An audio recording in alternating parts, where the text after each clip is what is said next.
I live in a fixer-upper with a creepy crawlspace hatch in the hallway ceiling. For the past 2 weeks, my golden retriever, Buster, had been doing this weird thing.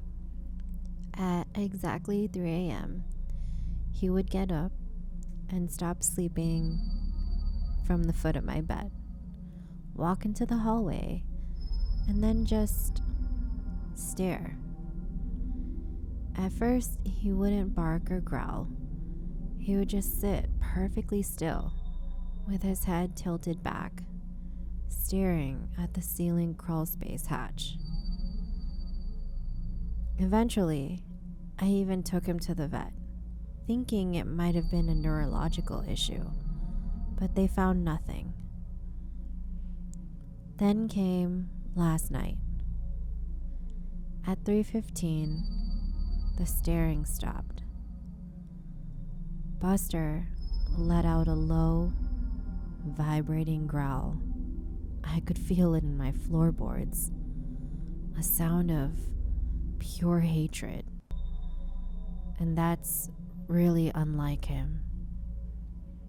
I walked into the hallway, worried. I tried to calm him down. I told him it was probably just a raccoon or a squirrel. But then I saw his eyes. He wasn't looking at the hatch anymore. He was following something moving behind the wood, tracking it as it slid toward my bedroom door. Here's where it got crazy. Suddenly, a long, pale finger poked through the gap and tried to slide the bolt back from the inside. Buster instantly lunged, snapping at the air, and the hatch slammed shut with a heavy thud. I obviously called the police, but it was too late. Once they got there, they climbed up. They found a sleeping bag and a pair of some shoes. He'd been living above me for I don't know how many days. I do plan on moving out. I'm thankful for Buster. I guess he wasn't doing a weird thing. He was waiting for the intruder to make a mistake.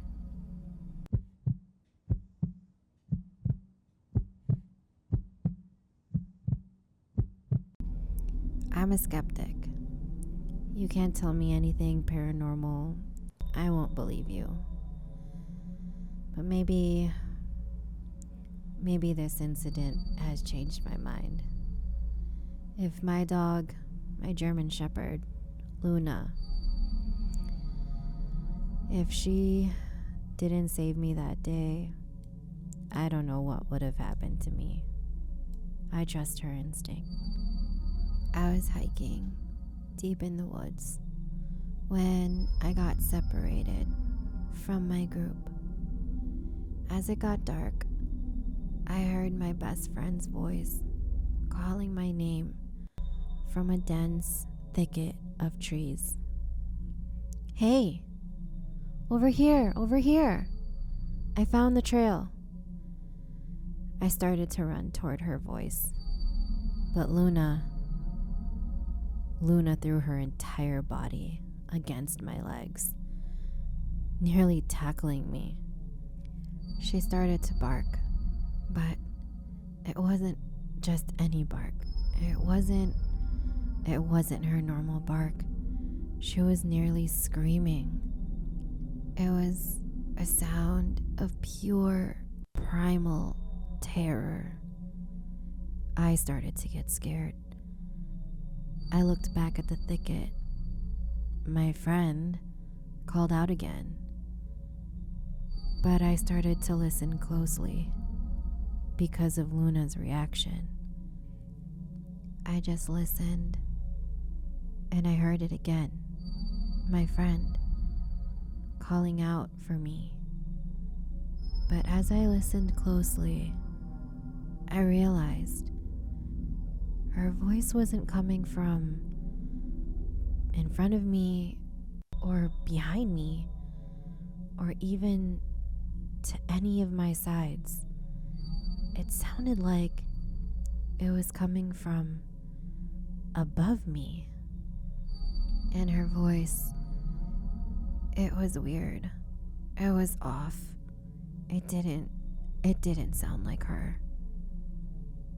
I stood in place as I heard her call for me again. Come here. I found the trail. This way. We ran. Luana and I ran for our lives. She stayed between me and that voice until we reached the car. Turns out, my friend had been back at the trailhead for 2 hours. So, who was that?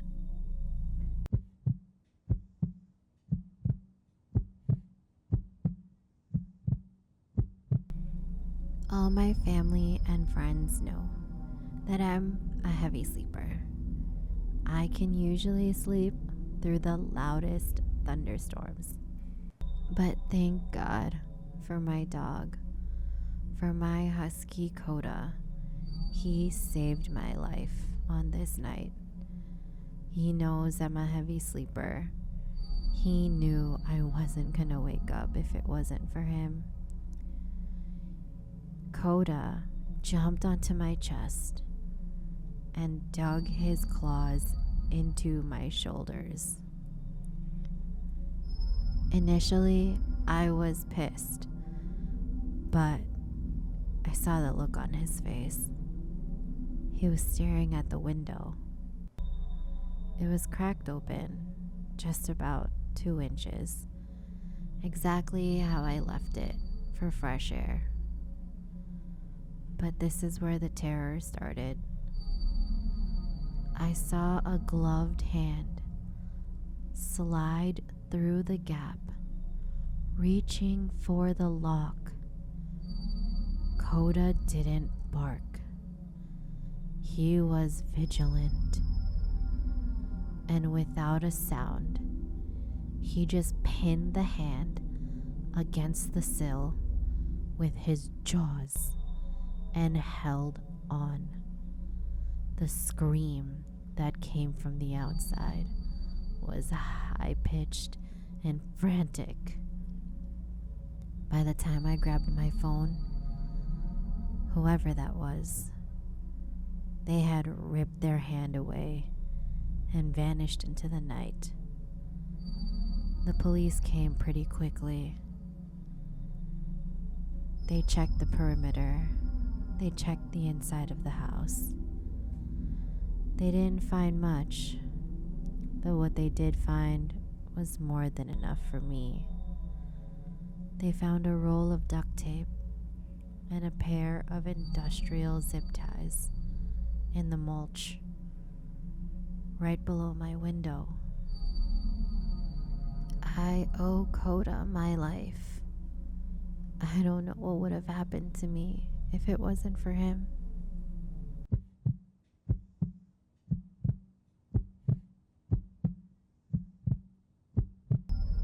I work from home, but on this night, I was working late, catching up on some stuff that I had procrastinated on. This night, my little terrier, Pixie, started acting funny. She just kept running to the front door, sitting down, staring, and then running back to me and whining. I was getting annoyed at first, but then I checked my Ring camera just in case she was up to something. Nothing though. I checked the porch. Nothing. But Pixie wouldn't stop. She eventually grabbed my sleeve and physically pulled me toward the kitchen. That was odd behavior, but that's when I smelled it. Gas. A burner on the stove had been turned on, but the flame hadn't lit. The house was practically a ticking time bomb. But as I reached to turn it off, I noticed something else. The kitchen window was unlocked, and there was a single wet footprint leading from the sink directly toward my bedroom. Pixie wasn't smelling gas. She was trying to lead me away from the person hiding behind my curtains. I grabbed Pixie. We ran to the neighbors. I banged on their door. Thankfully, they opened. I called the police from their phone. I left mine behind. I wasn't even thinking of anything else. The police came. It took them a little while. They checked the whole house. Whoever it was gone. I don't know what their motive was. I don't know what they came for. But I am grateful for Pixie. Between the lit stove and a stranger in my home, I don't know how else that night could have ended if it wasn't for her.